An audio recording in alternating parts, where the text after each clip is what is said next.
अच्छा जी, ये तो एक बात हमें ज़रा खटक रही थी, तो हमने कहा इसके बारे में ज़रा क्लैरिफिकेशन तो लें कि क्या हो रहा है क्या नहीं हो सकता। लेकिन let's talk about cricket now. And champions trophy से पहले 3 मुल्की सीरीज़ की तैयारियां हो रही हैं और पाकिस्तान टीम ने कल भी प्रैक्टिस मैच खेला।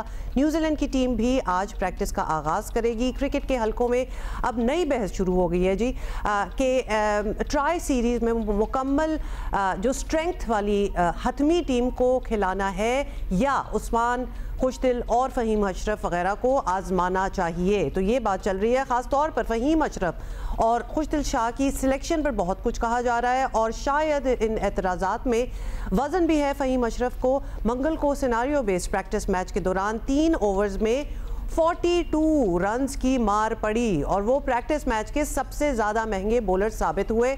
अबूरी हेड कोच आकिब जावेद मगर फ़हीम अशरफ की सिलेक्शन का बिल्कुल दिफा कर रहे हैं। कोई भी दुनिया की टीम को बनाएंगे, चाहे वो ऑस्ट्रेलिया की टीम हो या इंडिया की या पाकिस्तान की, उसमें चेंजेस तो आएंगी।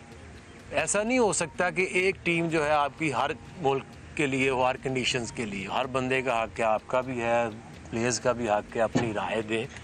जहाँ तक हमें अक्ल है, हमें समझ है, हम एक कंपोजिशन के ऊपर जाते हैं कि आपके टीम के अंदर अगर ज़रूरत पड़े तो पेस बॉलिंग ऑलराउंडर भी हो और अगर ज़रूरत पड़े तो स्पिन बॉलिंग ऑलराउंडर भी हो। उसका नाम क्या है और वो कौन है, कितनी देर बाद आ रहा है। एट टाइम्स आपको प्लेयर लाने पड़ते हैं उनकी ज़रूरत के मुताबिक। ओके, सो यानी बेसिकली चेंजेस वगैरह भी हो सकते हैं। अब ऐसी इतलात भी बाय द वे हैं कि पीसीबी के आला हुकाम की तरफ से सिलेक्शन कमेटी को चैंपियंस ट्रॉफी स्क्वाड पर नज़रसानी का मशवरा दिया गया है और सिलेक्शन कमेटी 11 फरवरी तक बगैर कोई वजह बताए टीम में रद्दोबदल जो है वो कर सकती है। Okay, that's interesting. कुछ ना कुछ चेंजेस भी हो सकते हैं। चैंपियंस ट्रॉफी स्क्वाड में सिर्फ एक स्पेशलिस्ट स्पिनर और एक ओपनर के इंतखाब पर भी हैरत का इजहार किया जा रहा है। बहरहाल पाकिस्तान और न्यूजीलैंड की टीमों के दरमियान पहला वनडे इंटरनेशनल 8 फरवरी को कदाफी स्टेडियम में खेला जाएगा, which is this Sunday. That's right, हाँ, संडे को। और दिलचस्प बात यह है कि चैंपियंस ट्रॉफी का आगाज 19 फरवरी को कराची में पाकिस्तान और न्यूजीलैंड के मैच ही से होगा। So this is very interesting क्योंकि मैच के नतीजे से सिलेक्शन कमेटी को किसी हद तक अंदाज़ा हो जाएगा कि उनके इंतखाब में तब्दीली की गुंजाइश मौजूद है या नहीं। तो ये बड़ा अच्छा ही इन सेंस हो गया कि 8 को पहले मैच होगा फॉर अ डिफरेंट सीरीज़ और फिर चैंपियंस ट्रॉफी में भी न्यूजीलैंड और पाकिस्तान का ही पहला मैच होगा। तो एक टेस्ट केस सिनारियो समझ के हम पहले में कुछ व्हाटएवर डजंट वर्क आउट हम वो चेंजेस शायद कर सकते हैं। इन द मीन टाइम आप देख रहे हैं कि लाइनें लगी हुई हैं, टिकट जो हैं वो फ़रोख्त हुए हैं और बड़ा ही ज़बरदस्त किस्म का टिकट ऑब्वियसली फ़रोख्त हो रहे हैं एज वी स्पीक। और अच्छी एक एक्साइटमेंट सी है ना वो बन रही है जो कि हम चाहते भी हैं। Obviously cricket is happening in Pakistan, तो फ़ायदा तो सबसे ज़्यादा शायकीन जो पाकिस्तान में उन्हीं को होना चाहिए, why not. Test cricketer Ahmed Shahzad हमारे साथ। अहमद, क्या हाल है आपका, कैसे हैं?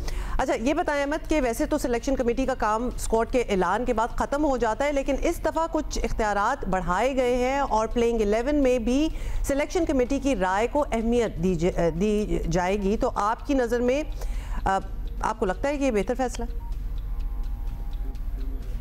देखिए, बेहतर फैसला तो ये तब हो कि बेहतरी की तरफ चीज़ें लेके जाई जाए। कुछ डिसीजंस थे जब वर्ल्ड कप हारे उसके बाद ऑन द कार्ड्स थे जो लेने वाले थे। टीम के अंदर वर्ल्ड कप के अंदर हमने देखा ग्रुपिंग्स की भी बातें प्लेयर्स खुद आगे करते रहे हैं। सिलेक्टर है अभी, उनके भी पॉडकास्ट पड़े हुए हैं, उन्होंने खुद माना है, प्लेयर्स मान रहे हैं सारे कि हाँ ग्रुपिंग थी। तो जिन लोगों ने ग्रुपिंग्स की, पाकिस्तान को उस चीज का नुकसान आया, आपने उन लोगों को बाहर करा, आप नहीं कर पाए। आप सेंसिबल चले, आपका ख्याल था कि यूं कर देंगे, साउथ अफ्रीका ले जाएंगे, ऐसे हो जाएगा।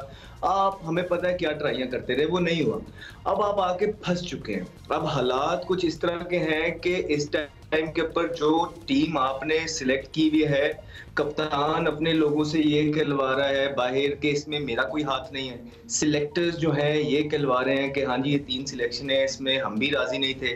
तो ब्लेम गेम ऑलरेडी चलना स्टार्ट हो गई है, यूनिटी नजर नहीं आ रही है। और जब यूनिटी नहीं होगी और चीजें एक दूसरे पे डाली जाएंगी कि कप्तान कह रहा है उसने किया है, कोच कह रहा है कप्तान ने किया, तो ये सारा सिस्टम है और ये केओस मेरे ख्याल से पाकिस्तान टीम के सिलेक्टर्स और मैनेजमेंट की अपनी वजह से कि जो डिसीजंस ऑन द कार्ड्स से लेने वाले उन्होंने वो नहीं लिए, इसलिए ये सारा केओस मचा रहा है। और ये पहली दफा नहीं हो रहा, आप देखें कि पिछले 2, 2.5, 3 साल से यही चीजें चल रही हैं। तो यही चीज हमने समझाने की कोशिश की हर प्लेटफॉर्म से, लेकिन वो समझे नहीं।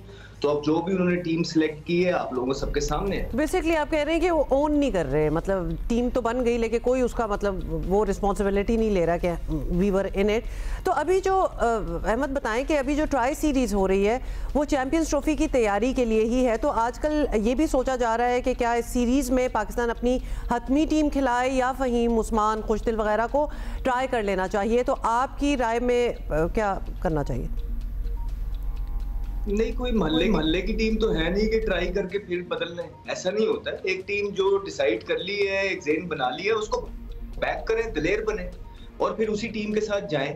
ये क्या बात हुई कि लास्ट टाइम भी वर्ल्ड कप में भी आपने ये किया था कि एक टीम सिलेक्ट कर लेते हैं, उसके बाद जैसे मीडिया का प्रेशर आता है किसी 1-2 को आप बाहर कर देते हैं, फिर दिलेर बने। इस टीम के अंदर 4 से 5 इस तरह की सिलेक्शंस हैं जिसके बारे में हम आपके चैनल पे भी बात कर चुके हैं, अपने अपने यूट्यूब चैनल पे भी बात कर चुके हैं, जिसको ये जस्टिफाई नहीं कर पाएंगे।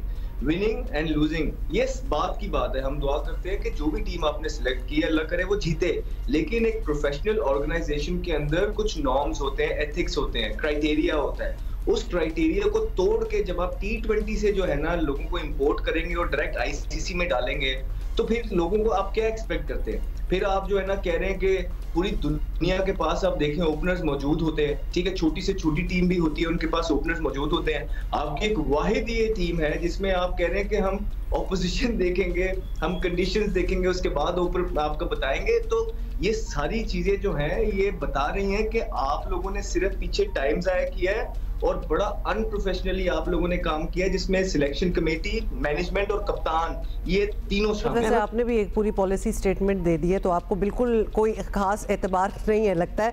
अच्छा चलिए ये बताएं कि वैसे तो प्लान यही था कि बाबर आजम और फ़खर जमान ओपन करेंगे, लेकिन अब सुना जा रहा है कि इस पर भी नज़रसानी की जाएगी और वजह इसकी शायद यही होगी कि बाबर के बैटिंग स्टाइल की वजह से दूसरे बैटर पर तेज़ खेलने का बड़ा प्रेशर आ सकता है। तो आप समझते हैं कि लेट्स से बाबर के अलावा कोई ऑप्शन मौजूद है स्क्वाड में टू ओपन? ये ऑप्शन तो बिल्कुल मौजूद है इस टीम के अंदर। मुझे लगता है कि अगर हमने टेस्ट में बात की बाबर आजम की कि एक्सटेंडेड रन मिला, ठीक है, आपने उनको नाजायज खिलाया, किसी और का आपने हक खाया, ठीक है, 20-20 इनिंगों में उन्होंने कुछ नहीं किया। हमने T20 में बात की कि बाबर आजम की गेम दुनिया से पीछे रह गई है, खाली हमने बात नहीं की। जब हमने बात की पूरी दुनिया ने उस चीज की बात की, उसे एक्नॉलेज की और स्टैट्स बेस हमने बात की।